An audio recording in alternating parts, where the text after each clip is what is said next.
constant abusive letters, and I mean really horribly abusive, in language that I wouldn't dare repeat on a television show. Death threats. I've received death threats many times over the last 10 years.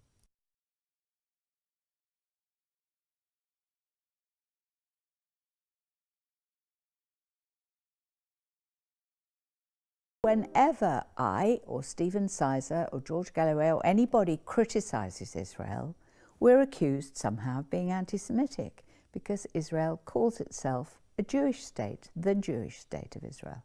But the way I get attacked is that the Israel lobby, I will call them, in this country, headed by the Board of Deputies of British Jews usually, complain to my party leader over and over again and say that these remarks that I'm making are, denying Israel the right to exist, or they're anti-Semitic, or that, and some action must be taken against me.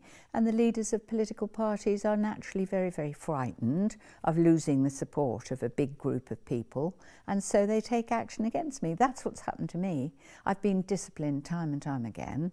I've been thrown off the front bench where I held positions representing health at one stage, international development, and really to avoid it happening again, the last time it happened to me, I said, look, I'm going to resign in Parliament. I don't want to be a part of the Liberal Democrats in Parliament anymore.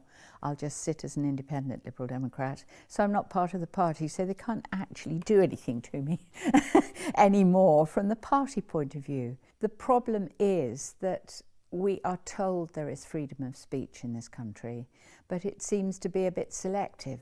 But the other thing that happens, and I don't think people realise just how much there is the constant abusive letters, and I mean really horribly abusive, in language that I wouldn't dare repeat on a television show.